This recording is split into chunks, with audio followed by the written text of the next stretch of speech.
right, ladies and gentlemen, if we can fall back into place. We want to pick up the question and answer by addressing home health care. If we can have Patricia, please. Ladies and gentlemen, please, in the back, we gave a brief intermission so that you can catch your breath and not start legendary conversations. Thank you. Oh, is that what it is? Yeah. Okay. As a home care worker in our community, working in subpar conditions without overtime pay, sick pay, vacation time, they do not reimburse for travel. They don't work more hours. They work more hours than scheduled to care for the elderly, and tend to make less than living wages. At the end of the day, they travel existence because of their needs as their patient. Their patients are provided care based on the economy resort. As the grandparents, great-grandparents of the District 7 reach the age of dignity and rest, how would you provide patient with property care,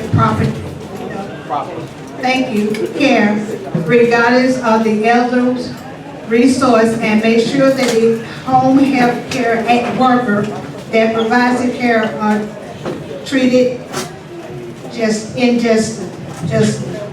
If you could repeat the last sentence there with a direct question was, just for clarity. All right. Okay. How will you work to provide patients with priority care regardless of their economic resource, and make sure that the home health worker that provide this care are treated in a justly manner? Another 5 for 15. Mr. Stevens? Thank you. That's an excellent question. The number one thing that we have to do is we have to be able to keep our owners that's over these healthcare businesses. We have to hold them accountable. And we have to be able to understand what is it and what are the issues that's facing with the home care people that's coming out and taking care of our elderly folks. It's something that's very important that needs to be done, and we have to look into all of our necessary resources to make sure that our elderly are continuing to be taken care of. This is a very sensitive issue for me and my family right now. We have two of my uncles and my aunt is currently in a facility, very young, but they can't take care of themselves. So with me going there almost every day, I see the home health care worker and what they have to do and how many patients that they have for one individual. We have to make sure that they are respected. They do a wonderful job, but some are overworked, just like you stated in the question. I would advocate for wages for them, for a living wage. They deserve that. They have families as well. And like I always stated, and I will continue to state, no one who works should have to worry about keeping food on their table or a roof over their head. Thank you.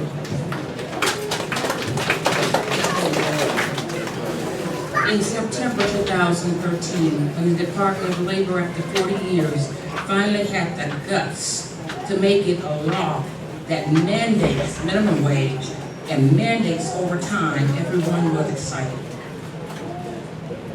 When you're looking at a home health care worker, it's not a babysitter, it's not a teenager, it's someone that has to actually provide for their family and meet their needs. Putting into place resources and positions so that people can earn a living wage is always important. When we're looking at some of the things that we may be able to advocate for and or somehow actually position ourselves to participate in as a city, it is very important that our 5,000 elderly residents that are right here in District 7, which are approximately 5% of our people, living at below poverty line in some places, that they're taken care of. It is also just as important that the people who provide them services are taken care of. Sometimes those two issues are not going to be comparable to both people. And so we have to begin to have a dialogue that talks about both issues and make sure that wages are paid and make sure that elderly are cared for.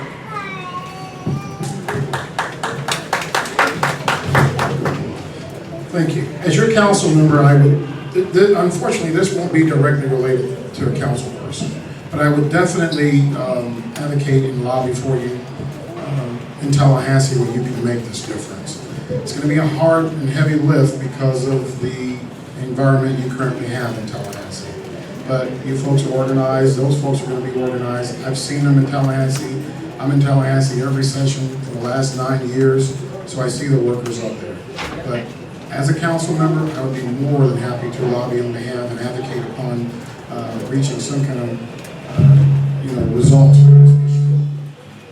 Thank you.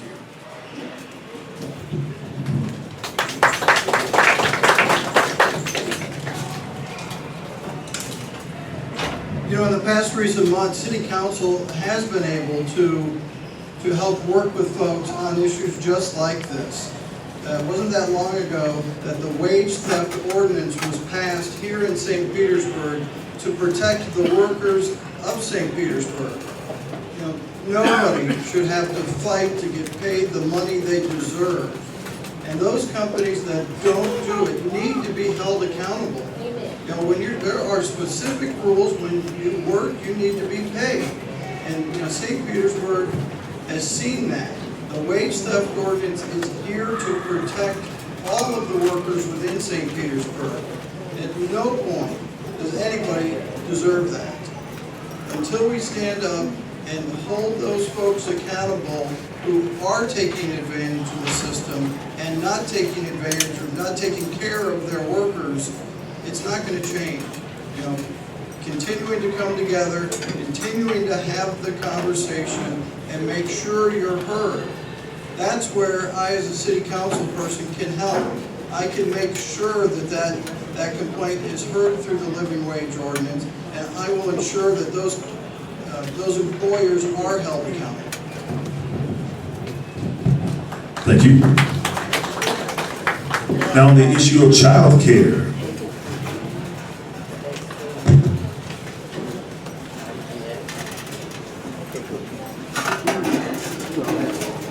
Ms. Ramisha Nadej.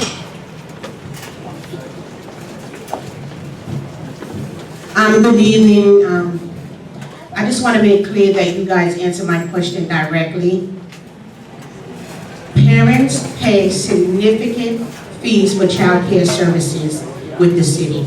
Youth development workers work only part-time and do not receive benefits, sick time, or maternity leave. They do not get paid enough and are unable to afford quality living for themselves or their families.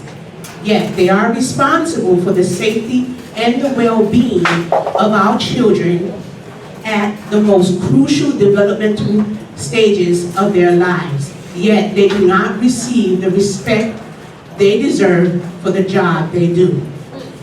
My question is, what will you do? Not what you want us to do, because we're doing it, but what will you do immediately upon your election as council person to make sure that all child care workers are paid enough to provide for themselves and their families, meaning a $15 minimum requirement at hire and an immediate change to $15 for all those that are currently holding a child care position. What will you do? I believe that was very clear. We're going to start immediately to my right now and mix it up a little bit. Candidate Griffin. I really appreciate your question. Your question said something about immediacy, and that's a very important statement you're asking for. When someone takes on a job, regardless of what that job is, there's a learning curve for most. I don't have a learning curve on some issues, but I have a learning curve on this one. I don't know enough information to answer you directly, to tell you or to make you a promise that I can do something that I may not be able to do. But what I can say to you is, and we take it seriously, that this is an issue that needs to be addressed, that we need to make sure to check again and see what we're not doing, and begin to put things in place that will ensure that everybody in our city is now being moved toward the middle class, so they can afford their home, their children, and to provide for them. I thank you very much for opening the gateway for that question, and I'm privileged to answer it. Renisha, I remember you, and I often quote your story, or tell people your story. I just told Megan the other day, because I believe you are a child care worker. This is the single adult that can't even take care of herself. And something is wrong with that. Immediately, I wish I could, immediately, once I'm on council, bring you enough money, but not just you, everyone else, to take care of themselves. Because I know your struggle, and I have heard it. But one thing I can say is that once I am on council, I will fight for a living wage for everybody, because everyone deserves it, and especially you. God bless you.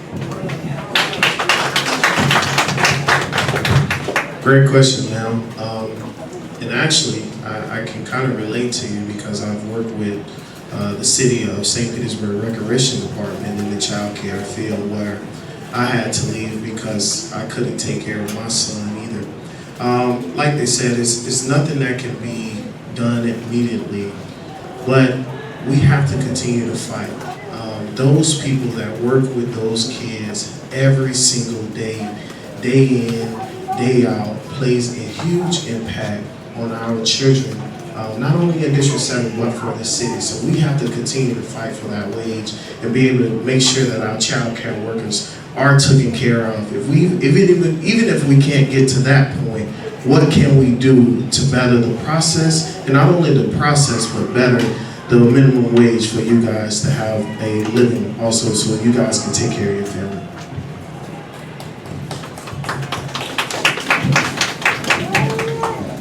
Thank you for that question and your spirited way of asking that. Yeah, you will have to organize. You have to take those strengths and take them forward. I've been a labor worker now for dealing in the industry for almost 25 years. I retired after 23 years. There's a lot of power in being organized. There's a lot of power in bargaining and being able to come to the table with your employer and sit down with them and work on things such as wages, hours, terms, and conditions of employment. Once you're organized, you have that right by the state to be able to do that. The direct answer to your question is that I will do everything in my power, once elected, to support those issues. Thank you.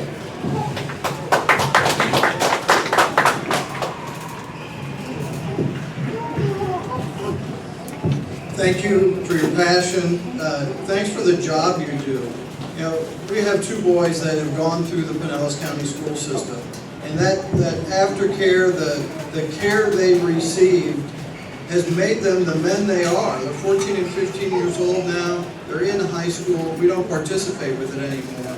But those folks that they grew up with in aftercare have made an incredible impact on their lives. We need to find a way to reward all of the employees that work within the city. And that means, you know, for all of those years where there weren't any increases, all of those years now where people come in and they're making more money than everybody who's been here forever. You know, when I get into city council, I am going to immediately ask that there be a wage study of all of the employees. We need to continue to encourage that wage that the city pays to increase to that $15 amount. You know, it can be done. You know, we need to continue to talk about it and make it part of the process every day. And then, you know, changing those part-time jobs to full-time jobs. There's no reason that can't be a full-time position when it's managed correctly, and folks are held accountable to make sure that it does happen. Thank you. We have an issue regarding parents from SEIU 1199 Florida member to our left. Hi, it's not an issue with parents, but it is an issue with hospital care. I am a member of SEIU 1199. I do work at a hospital here in the St. Pete area. And the CNAs are often, they have 25 to 30 patients at a time. We work 12-hour shifts, and sometimes it is hard to take a lunch break. We only get a 30-minute lunch break. We don't even take 15-minute breaks because we're so busy a lot of the time. A lot of us work 2 and 3 jobs because they don't pay us enough. We come in on overtime days, sometimes we don't even get incentive pay. They'll give the nurses incentive pay, but they won't offer us incentive pay. There's also been years where we've gone without a raise.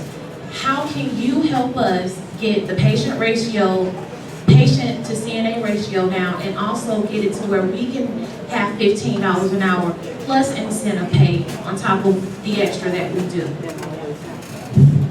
Start to the left, Mr. Newman.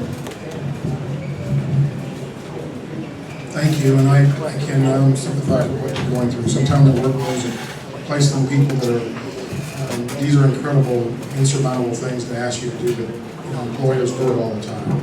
I won't echo the fact that you need to organize because you've heard that already, you're part of the union.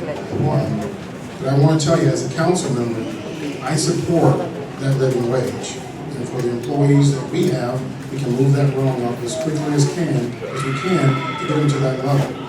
For employers that operate within the city, obviously we can't force them to do anything.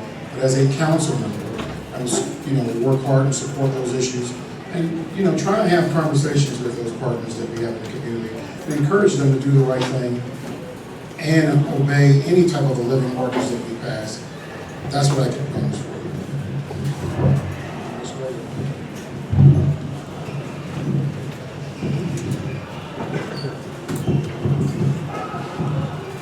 More and more, the hospitals are being run by big corporations that don't care about the people. It's about the bottom line. Again, the city recognizes that, and City Hall recognizes that. That's where that living wage ordinance comes in again. They've got to be held accountable for paying folks and following the rules. The state may have eliminated their process, but that's why the city put it into place. We have a voice in City Hall to hold those corporations accountable for doing the right thing. We talk about the CRA in particular and child care. We have an opportunity. There's some 600 empty lots throughout District 7. We can encourage, I would like to see child care centers being built in every neighborhood, just like there's a park within walking distance. And have those run by the residents, create co-ops, so mothers and young families, they've got care available to them so they can go to work, and it's reasonable, and it's in the neighborhood, and it keeps all of that money within the district and within the neighbors. We've got... Please allow to continue. Please allow to finish. We just need to continue to support that and support all of the workers in the city. On City Council, I am there to represent everybody in this town and to be that voice for folks.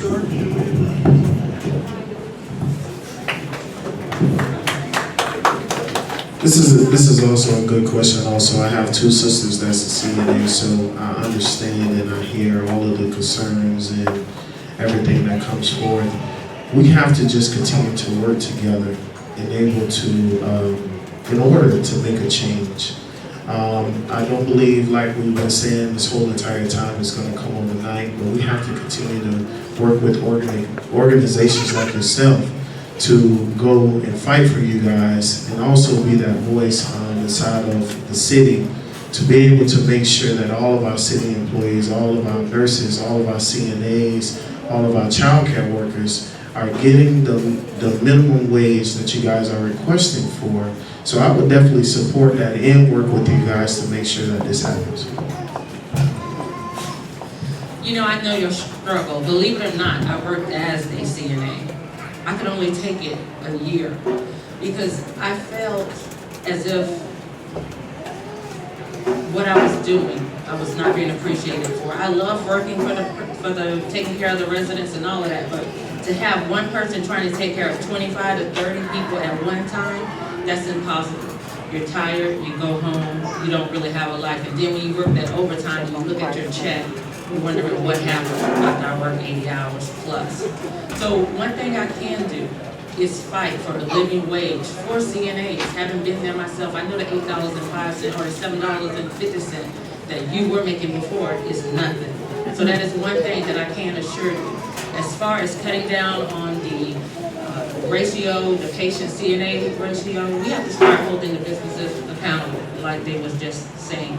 Darden Bright started a wage step ordinance. There's no reason that we cannot create another ordinance that will allow these companies that come in our area and employ our individuals to have ratios such as this. Thank you.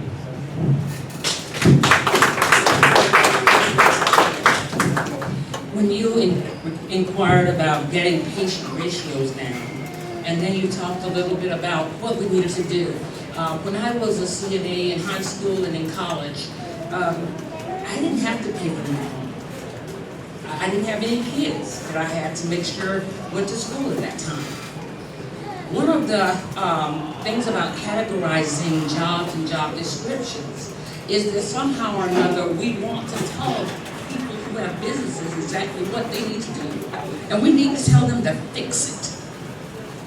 But in America, we don't get to do that. We get to make other choices. The other choices we get to make has to do with what kinds of things we want to leverage to get something stronger, to make sure that we are stronger and can actually have a bargaining place. Now, it may not be a union. It may be something as simple as meeting with management and making some decisions about hours and times, overtime, things of that nature. But our place is to make sure that we have a voice and that we're heard from. Government should not be the one that's dictating those things. This is our country. The people make the difference. When you choose a representative to sit on city council, I am well aware that the people have a voice. It is not incumbent upon me to pressure that employer, that employer, or that employer, but it is incumbent upon me to make sure that there are incentives for doing right. And if there are penalties if you actually do wrong. Thank you. Before we engage in our last question, if I could please have the comment cards brought up so that we can have a seamless transition into our lightning round. If we can please have those comment cards. Once again, this is the absolute last minute. If you have not filled out your yes or no lightning round question card, please do that ASAP. A one sentence yes or no question that the candidates will have to answer immediately with a yes or no without too much debate or too much thought. If you want to grab one of those, raise your hand so I can know to wait for you. One? Okay, good.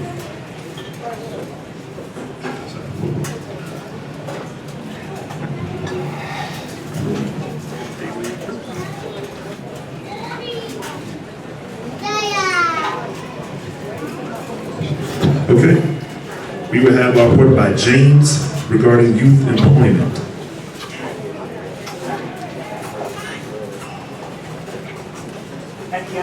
Tatiana.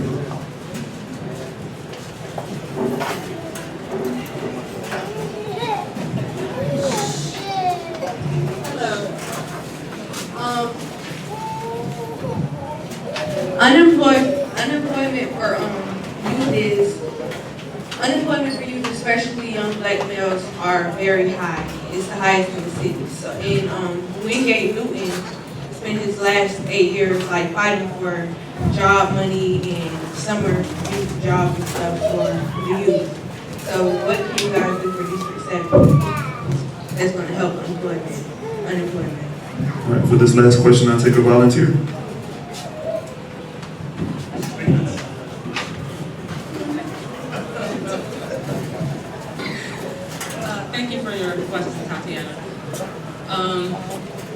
We need to work with the small businesses and encourage them to hire our youth, not only during the summer, but during the school year.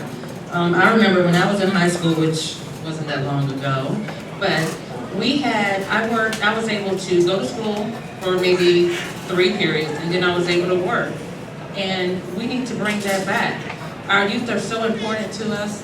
They are our future, and that's what we need to do. And give these small businesses an incentive for doing it. I know that this summer, Parker Financial hired 3 or 4 youth, gave them an opportunity to have a job. And I happened to be there, and I saw a couple of the girls, and all they were doing were answering the phone, but they were the best receptionists I ever saw. It gives them hope. It lets them buy their own school clothes, look into the job market. We have to take care of our youth. This is our city, my home. Thank you. Dignity and honor are always attached to work. And so one of the things that I believe is that we don't have a youth unemployment problem. We have a leadership problem. It's going to rain in the summer here in St. Petersburg. School is going to be out every year at the same time. Why are we waiting somewhere around 3 months before summer to say, where is my kid working? At age 14, 9th grade, our kids should already be tested. We should know what their interests are and be pairing them up with companies either for internship, apprenticeships, or whatever. Why? Because by the time the summer comes, many of their jobs are not where they're going. And we need kids that are getting experience, that can go into the workforce when they graduate from college, P-Tech, or wherever it is. When we look at our youth are not the problem at all. It is us. We're the ones. We need leadership that just steps out and says, listen, I've got 3 people that I visit every week, and they need to hire somebody.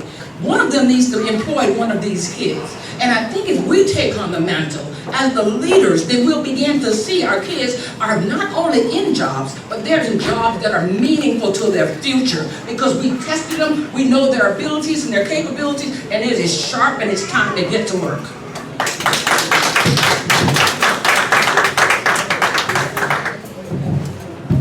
I was excellent, and I was going there, and I give big shout outs to Mr. Griffin for what he has done in the last 8 years to make sure that our youth have jobs here in the community. We have to continue to do that, and we have to be able to give our youth a career path to go down. So many times we're so caught up in the job routine that we never give our youth a career path that they're willing to take. And so we have to create that career path that our youth are able to follow. There's no reason if a young man wants to cut hair when he grow up, why is he not learning and developing from our neighborhood barber that we have right here in the city? Why is not our city pouring money into those small businesses that's already here in our neighborhoods to teach our young people how to start a business, how to continue to make sure a business grows? These are the resources that we have already here in the city, and we need the city to be able to continue to pour money into these small businesses to be able to teach our youth not to go start a business somewhere else, but start that business right here in your own community. Be the difference and show the difference.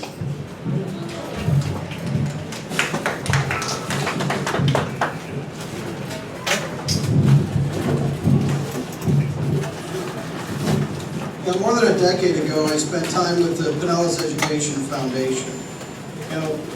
We've worked within the schools all along the way.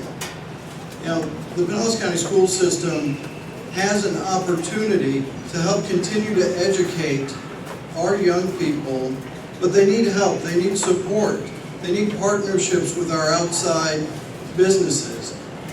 They're begging for internships. There are not enough internships in this town for our high school kids. There are plenty of opportunities if we get them there. There are a lot of folks that spend a lot of time on this, from Co-Cubes and Pinellas Education, the Pinellas Technical College. Kids can graduate from high school with a certificate in a trade. And it goes back to helping them get a career, not just a job. We need to continue to build that education and give them the skills they want, help them find that career that they want. Maybe it is coming back and starting that business here in town and working hard so they got that. But we need to bring that support, and we need leadership who's going to bring the businesses together with the tools that are here now and offer those opportunities. That's how we make a change.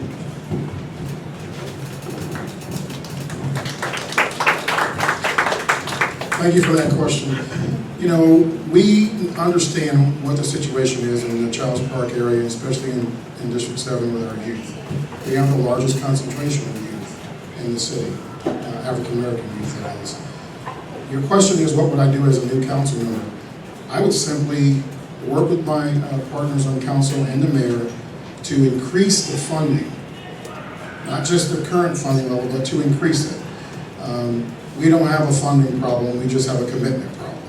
There is money within the budget. We can use the funds this year alone that we just received from our newfound money that came in from our BP oil spill. They can't say that was going to be designated because it's brand new funds. We can find a way to employ these youth. We can also find a way to partner with the folks in the community. The internships are a great idea. That's what we should be doing. But you know what? If you don't provide summer jobs, you're going to spend the money elsewhere in the budget because you're going to have to come in and have relationships with them that may be negative. And that's the unfortunate part of what we do when we budget in the city. So we're spending the money. It's just not in the place where it should be. Thank you. All right, it turns out our man James does indeed have a burning question centered around our parents, our wonderful parents in this community. So we'll allow James to wrap us up for our regular standard Q&A session with us.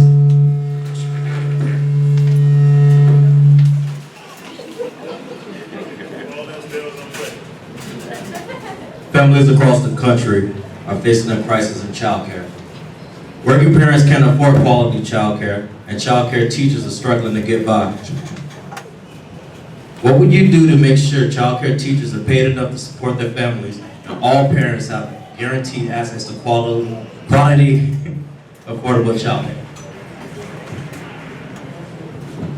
Mr. Sharpe. Thank you. I mentioned. That's good. Bring it a little Hello. Earlier I mentioned, child development centers, child care centers within walking distance, just like we have a park within walking distance of every family. And we've got an opportunity in District 7 to do something different. And that's to build that child care center, that child education center that not only provides day and night care for our working families, but then doubles as that education piece, where we reward young adults for coming in and working and learning. There are many ways to do that. And again, it's partnering with the outside community. But we do that by building those centers in the district, in the areas, so it's affordable and you can get to it. And then have it run, by co-ops of the people in the community. It's all about keeping as much money as we can in the district. So, employers that live there, people that own there, and people that work there and get a living wage by it. We've got to continue to support our parents and our families, and it takes leadership to do that. And we've got to be able to have that conversation and make it part of the conversation every day at City Hall. And I'm committed to do that for everybody here in District 7.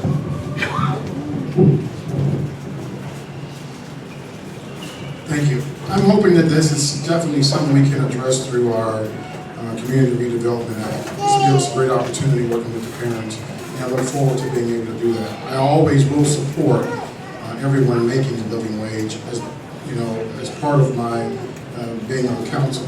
So I hope we can keep everybody involved with this as we move forward and work with our partners to work in that program.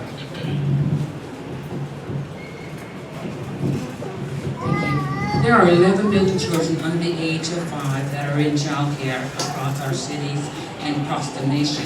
One of the things that I noticed was that when we're preparing for salaries and we're preparing for things, you ask for guarantees. I want to clearly state that as a city council representative, it is important for us to be your voice. But we are not muscle against businesses. What we can do is to create incentives. We can create the conversation that requires that people move toward living wages and that they look at their index for employment and look at what they're paying people based on what they really do.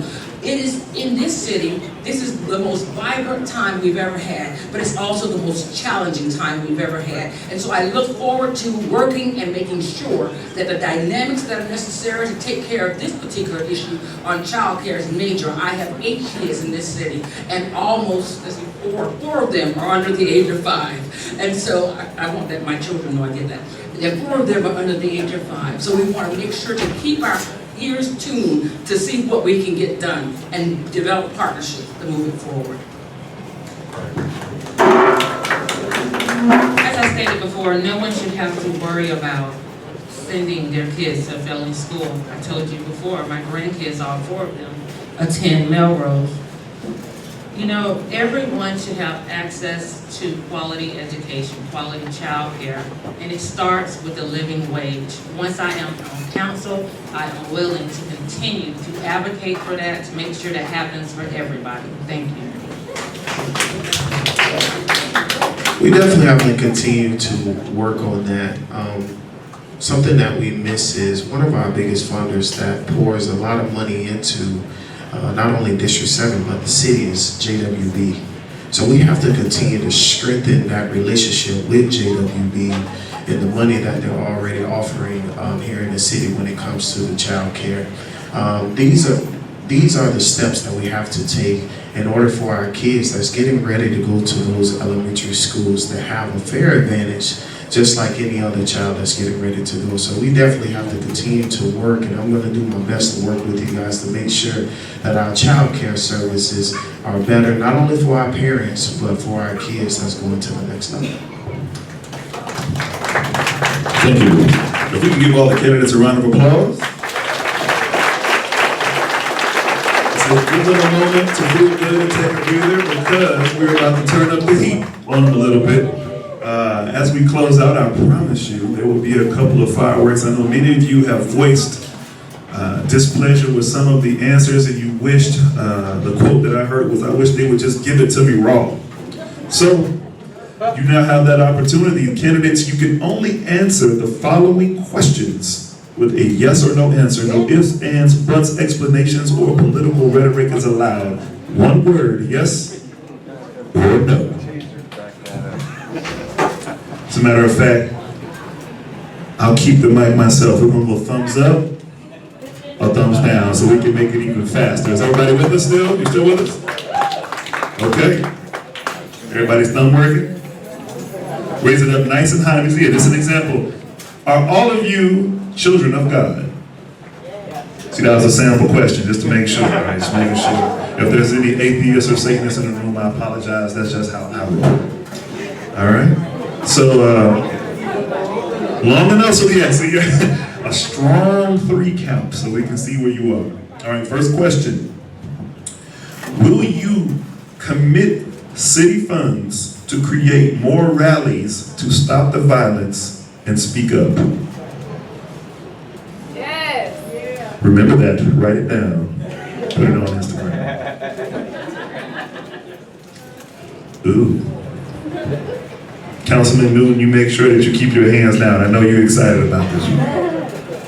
Are you in favor of the Rays leaving St. Petersburg? Look at those thumbs. Look at those thumbs. Okay. Would you support homes that the city owns being rehabbed for families that are homeless? Again, would you support homes that the city owns being rehabbed for families that are homeless? All thumbs up. Remember that one. That's one to hold them accountable for right there. Do you support civil citations for marijuana possession? A strong 2 thumbs from our wonderful Representative Roussan.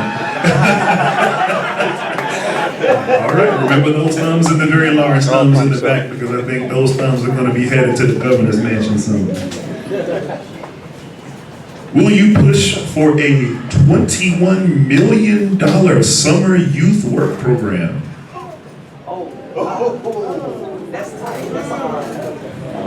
One thumbs down, right? We're waiting on 1 thumb. Okay, well, we got 5 fingers. Okay, we got all 5.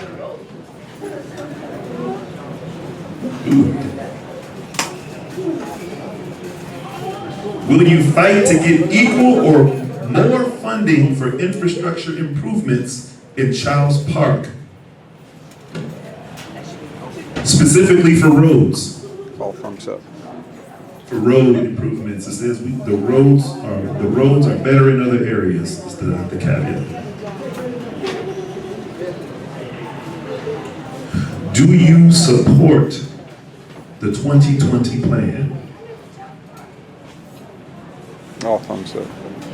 Thank you. Once again, thank you, candidates. If everybody can please give a respectful and humble round of applause for our candidates.